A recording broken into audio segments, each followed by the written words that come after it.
Hey guys, how's it going? Hope you're doing well. My name is Crown, and today I'm going to read you some very interesting stories that I hope that you're gonna love. And now, without further ado, let's go!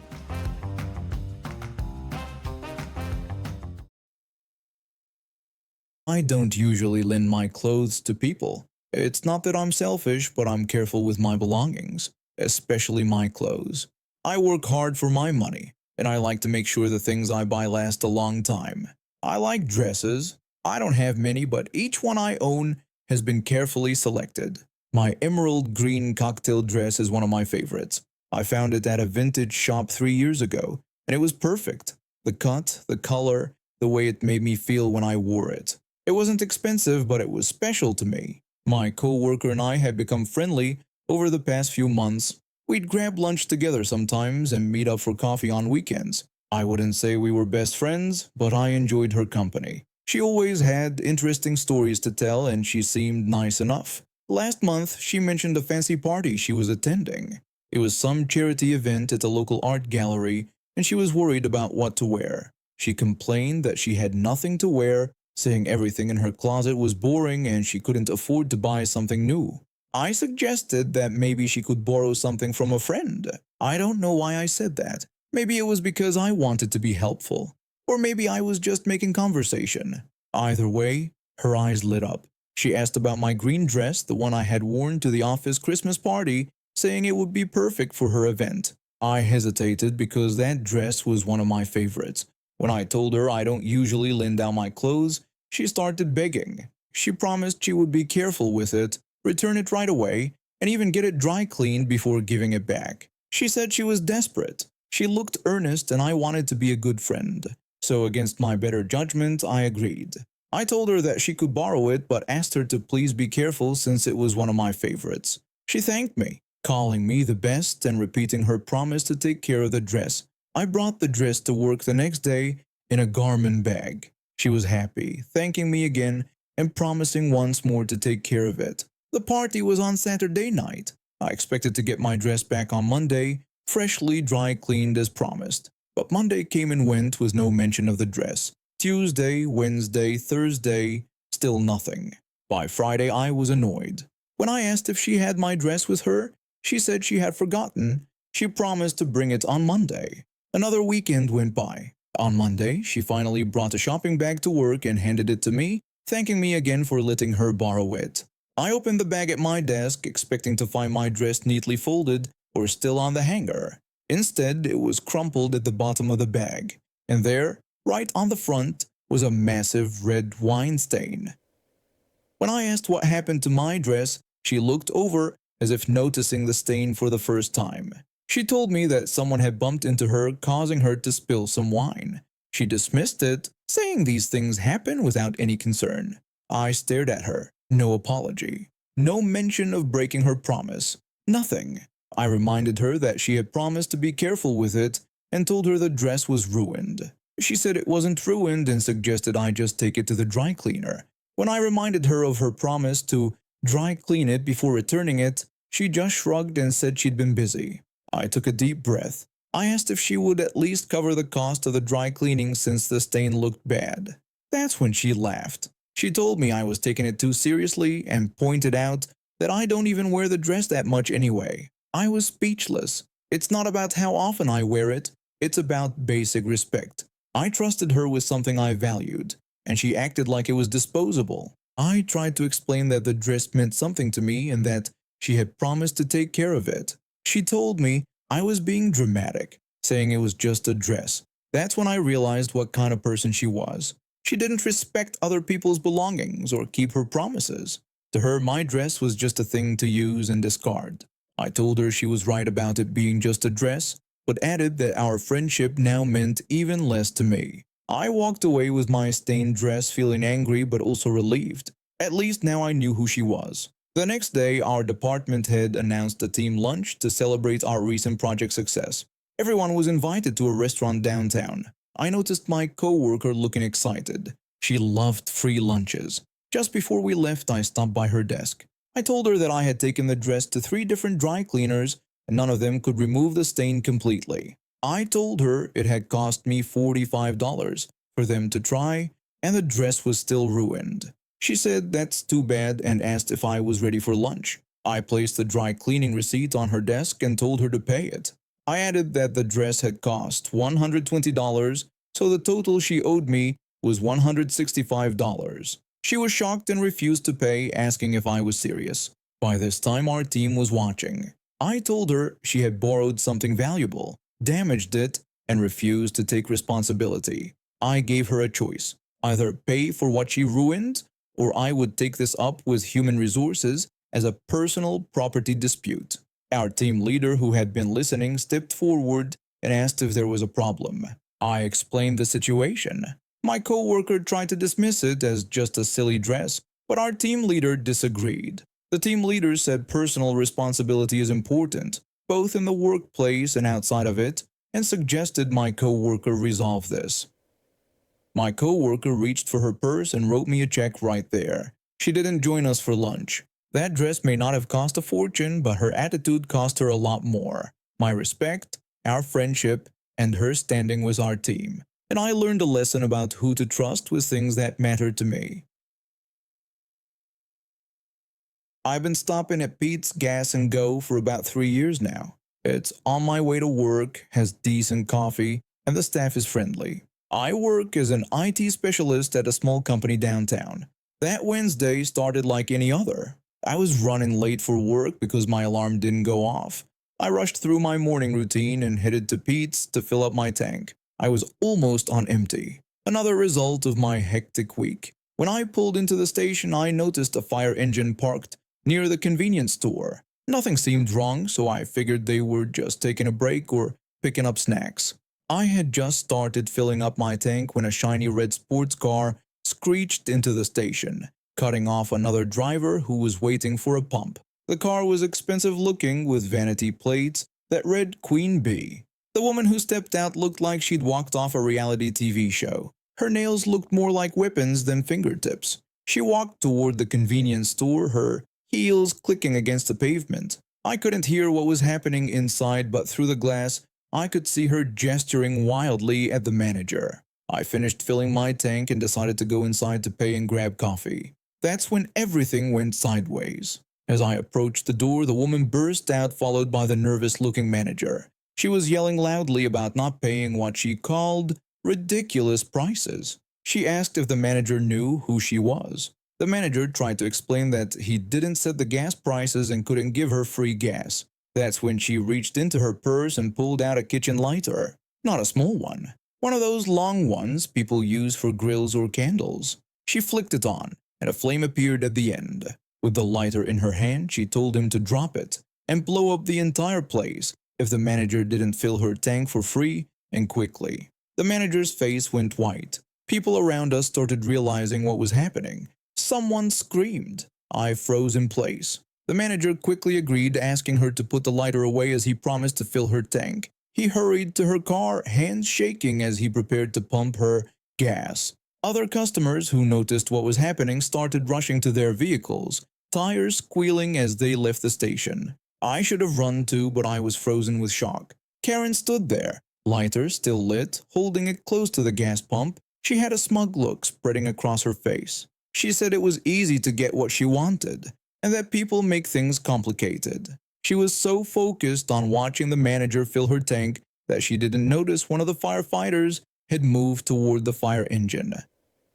I saw him whispering to his colleagues, pointing in Karen's direction. There was a loud hissing sound, and suddenly a powerful jet of water hit Karen directly in the chest. The force knocked her off her feet, sending her rolling across the wet pavement.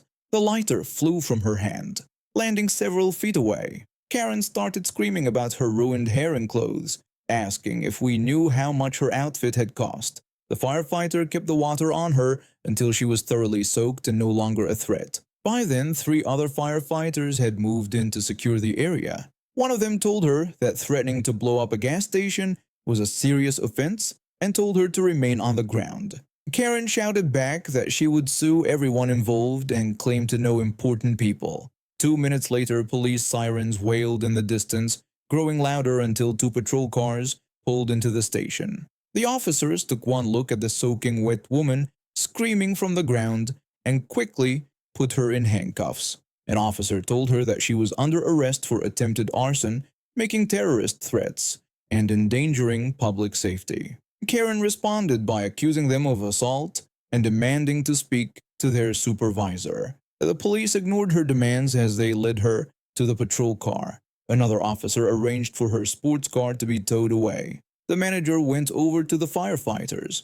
He thanked them for their quick thinking. The firefighter replied that they were just doing their job and mentioned how lucky it was that they happened to be there. I approached them, telling them I had seen everything and thought their idea to use the water hose was smart. The firefighter responded that sometimes the simplest solution is the best one, adding that water beats fire every time. The manager offered free coffee to everyone who remained at the station. As we stood there sipping coffee and thinking about what had just happened, I thought about how one entitled person with a lighter almost caused a disaster.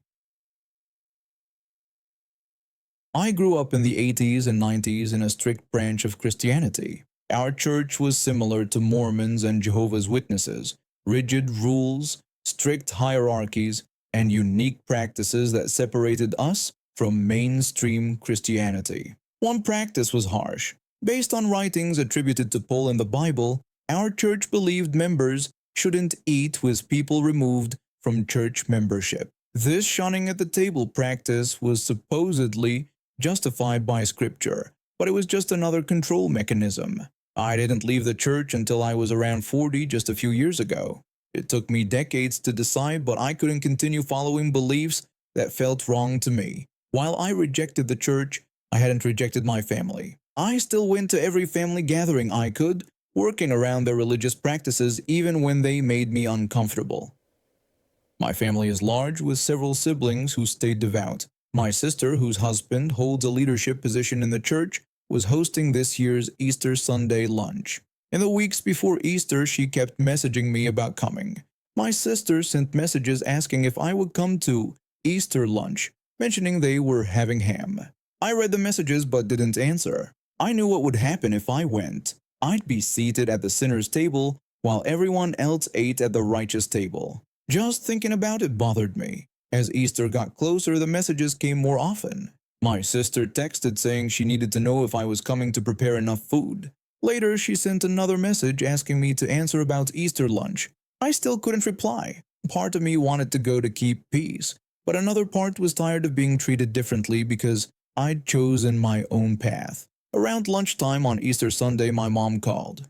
She asked if I was coming for lunch and said everyone was asking about me. I told her probably not because of their shunning beliefs. My mom denied this, explaining they had two separate tables set up side by side and those who left the church could sit together at one of them. She said it wasn't a big deal. Her words hurt. She couldn't see how hurtful this setup was. Two tables side by side, one for the good family members and one for the outcasts like me. I told her that was a problem for me and I wouldn't come. When my mom said it was Easter and family should be together, I told her if they wanted to shun me, I'd make sure I was fully shunned by not showing up. I refused to sit at a separate table like I was contaminated. My mom said I was being dramatic and it was just a seating arrangement. I told her it wasn't just seating but a physical judgment, and I wouldn't join in my own humiliation. She gave up, telling me to do what I wanted but they would miss me. After hanging up, I sat in my living room wondering if I'd made the right choice. For years, I'd given up my dignity to keep family connections. I'd sat at separate tables, heard whispers, and been treated as less because I no longer shared their beliefs. But something changed in me. Maybe it was therapy since leaving the church, or realizing I deserved respect regardless of my religious choices.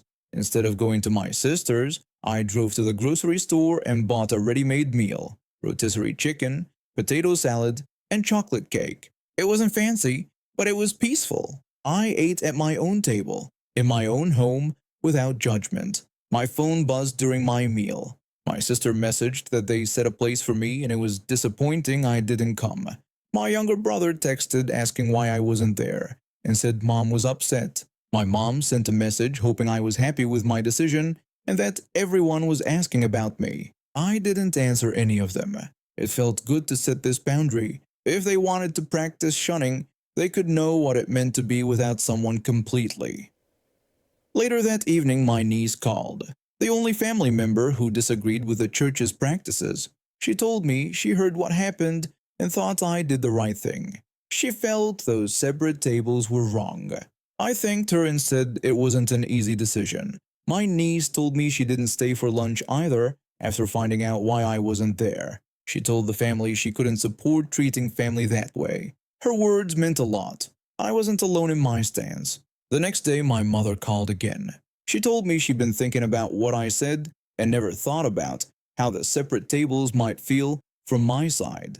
I told her I appreciated that. She promised next time they would all sit together. She couldn't promise everyone would agree, but she would make it happen. I don't know if she'll keep that promise. Decades of religious teaching don't disappear overnight.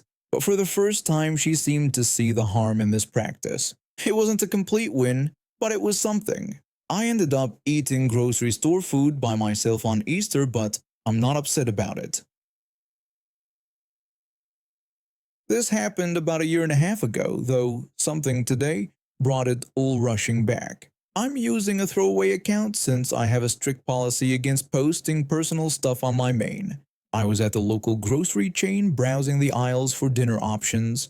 I had my big over-ear headphones on, music probably too loud. I wasn't dressed anything like the store employees who wear tan slacks and those blue denim button-downs with the store logo. I'm standing there checking out food options when a disheveled guy positions himself between me and the shelves. The smell hit me first: alcohol and too much body spray. I noticed his lips moving, so I pulled off my headphones. The disheveled guy loudly asked me where the beer was. I just told him I didn't work there and I didn't know. Then I put my headphones back on and tried to walk away, but he grabbed my headphones, ripped them off my head, and threw them onto the floor.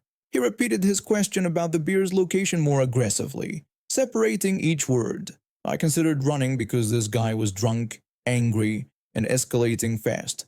But instead I told him again that I didn't work there, and then suggested that maybe he'd had enough to drink already. That's when he took a swing at me. A few things worked in my favor. First, he was drunk, so coordination wasn't his strong suit. Second, while I'm shorter and most people are bigger than me, I'm not scrawny, just average build. This guy wasn't some giant. And third, I've done martial arts for almost 20 years. I'm no MMA champion. I started as a kid and was never the star student, just consistent. I haven't been in a dojo or sparred with anyone in about a decade, though I still practice at home to maintain form and stay in shape. Both of us were shocked when muscle memory kicked in. One moment he was swinging at me, the next he was face first on the floor. I'd never used those moves in real life before. He got up, blood streaming from what looked like a broken nose. He started yelling that I'd broken his nose, threatening to sue me and claiming I'd be arrested for assault. Everyone was looking at us now. I was freaked out. I worried that breaking his nose might land me in handcuffs, but running would only make things worse. A manager showed up trying to figure out what was happening. I tried explaining while the other guy kept yelling over me. The manager called the police and we both sat there for about an hour waiting. When the officers arrived, they separated us and questioned us individually along with some store employees. The manager took one officer to what I assume was the security office to review footage. When they returned, the drunk guy was handcuffed and taken away. I gave my statement and phone number in case they needed to follow up, then was free to go. I never heard from them again. After a few anxious weeks of waiting, I put the whole incident behind me. Until today, I was back at that same store doing my weekly grocery shopping. When I got to the checkout, there he was, the same guy working as my cashier. I didn't recognize him at first, but he knew who I was. He looked completely different, sober, clean-shaven, and put together. After confirming I was who he thought I was, he started apologizing. The cashier apologized to me, mentioning that he was the person who had tried to attack me the previous year. I told him it was water under the bridge and that he seemed to be doing better now. As he scanned my groceries, he opened up about what happened. He explained that his alcoholism had gotten so bad that he'd dropped out of college and couldn't hold down a job for more than a few weeks. He'd been spiraling for almost 2 years before our encounter and getting beaten in a fight and then being charged with public intoxication An assault had been the wake-up call he needed. He checked himself into rehab and joined a support program right after being released from police custody. The morning before our encounter was the last time he had drunk alcohol. He was now a year and a half sober, and he had enrolled in classes at the community college. I told him I was happy for him. I asked him how he had managed to get hired at the store after what had happened. He told me that someone at corporate was his sponsor in his support program and had given him a second chance. What started as a frightening confrontation ended up being the turning point someone needed to turn their life around. And now we have reached the end of today's stories. Thank you for watching, and see you next time.